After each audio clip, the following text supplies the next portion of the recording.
एक बार फिर से आपका स्वागत है हमारे प्रिय भाई और बहनों। बाइबल के अंदर मत्ती की किताब में अध्याय 2 के अंदर जो ज्योतिषी जो शब्द का उपयोग हुआ है, उसमें ऐसा वे लोग मानते हैं हिंदुज़म की ये ज्योतिषी हमारे हैं और उन्होंने ही जो है यीशु के आने की भविष्यवाणी की है। तो ऐसा कुछ लोग बड़े कठिनाई से गुजरते जो मसीह लोग हैं, जो नए हैं, उनको लगता है कि हाँ शायद ये हिंदुज़म के ही जो है ज्योतिषी होंगे, जबकि ऐसा बिल्कुल भी नहीं है। क्योंकि ज्योतिषी का जो यहाँ पर शब्द का जो इस्तेमाल हुआ है हिंदी बाइबल के अंदर, वो ज्योतिषी है। आप अन्य किसी में पढ़ोगे वर्जन में तो वहाँ पर विद्वान आएगा, कहीं पर मैजी आएगा इंग्लिश में। तो जगह जगह पर क्या है, ट्रांसलेशंस का कुछ जो है अलग अलग आया है। देखिए, ज्योतिषी की जब हम बात करते हैं तो एक होता है एस्ट्रोनॉमी और एक होता है एस्ट्रोलॉजी।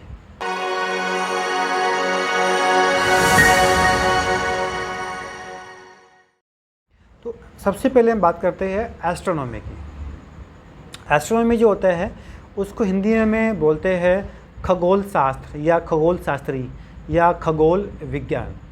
जो खगोल शास्त्री होते हैं, जो एस्ट्रोनॉमी होते हैं, उनका जो काम रहता है वो आकाशीय पिंडों को या आकाशीय गंगा या ग्रह को या नक्षत्र को या तारों की खोजबीन करना, उनका मूवमेंट को देख लेना, उन विषय में स्टडी करते रहना।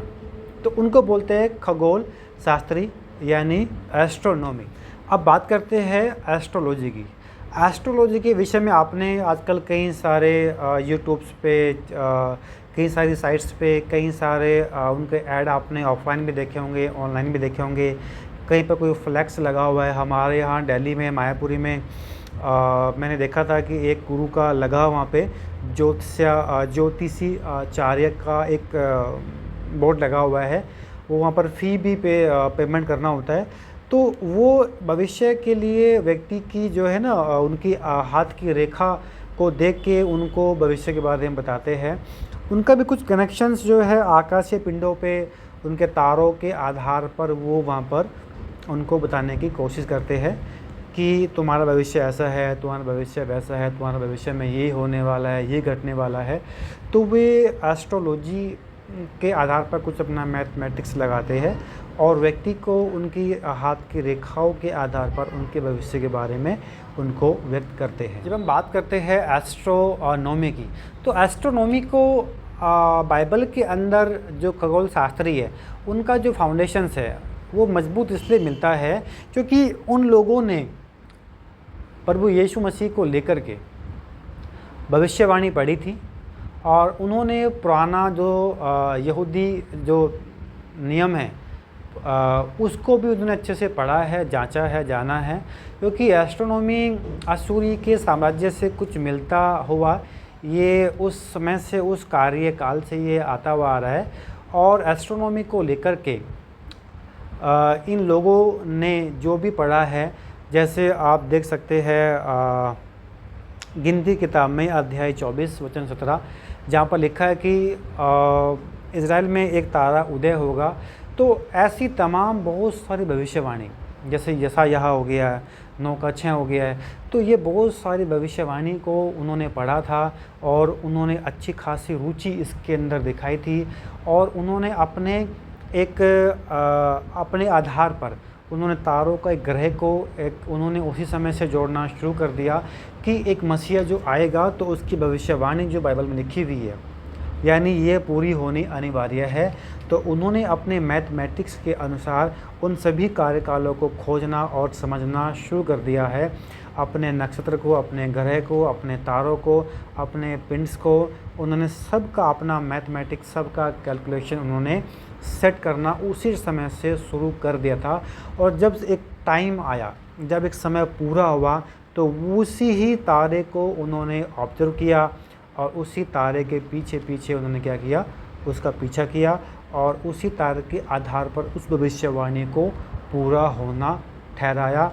और उसकी पुष्टि करने के लिए राजा के पास जब गए तो राजा को उन्होंने क्या बोला कि बैतलहम में जिस यीशु का जन्म हुआ है, तो हमने पूर्व में एक तारा देखा है, तो हम उसको प्रणाम करने आए हैं। तो ये हेरोदेस राजा भी बड़ा आश्चर्यचकित हो गया कि इनको कैसे मालूमात हुआ। तो राजा हेरोदेस ने अपने जो उनके शास्त्री थे, उनके जो लोग थे, उनसे भी इस बारे में मालूमात कराना शुरू उन्होंने किया। क्योंकि अब देखिए आपकी यहाँ पर जो ये अन्य जाति के जो लोग थे, ये किस जाति के थे ये बाइबल में नहीं पता है, मगर ये जो ज्योतिषी थे, इनकी जो थी कैलकुलेशंस वो एकदम एक्यूरेट थी, एकदम ओके थी। तभी ये परफेक्ट होकर के इतने अपने जहाँ पर भी रहते थे सैकड़ों मील दूर से चल के राजा के पास आए। और फिर हम देखते हैं आगे चल के वचन 11-12 में वहाँ पर पहुँचते हैं जहाँ पर प्रभु यीशु का जन्म हुआ था। उस बच्चे को प्रणाम करने आए। उन्होंने वहाँ पर सोना, लोबान और गंधरस को भी वहाँ पर भेंट में चढ़ाया था। जितनी अच्छे तरीके से इन लोगों ने स्टडी किया था बाइबल को, एक समय को लेकर के, एक टाइम को लेकर के, तो इतना अगर काश यहूदियों ने किया होता तो यहूदी प्रभु यीशु को शायद जान जाते। मगर अन्य जाति के लोगों ने, ज्योतिषियों ने, एस्ट्रोनॉमी ने, उन्होंने एक सटीक टाइम का एक वेट किया और उसी टाइम के आधार पर वो यरूशलेम में गए और प्रभु यीशु को प्रणाम करने गए। तो मेरे प्रियो, ये एस्ट्रोलॉजी नहीं थे, ये एस्ट्रोनॉमी थे। एस्ट्रोनॉमी ने अपने उसी आधार पर इसके जांच पड़ताल, गणना, समय, कार्यकाल, ये सब चीज़ें बाइबल से पढ़ा और उस भविष्य में जो भविष्यवाणी थी प्रभु यीशु की, उसके आने की इन्होंने भी बाट जो रखी थी और इन्होंने अपने उस समय का सही से टाइम का यूटिलाइज़ किया और एक सही समय में एक मसीहा के आने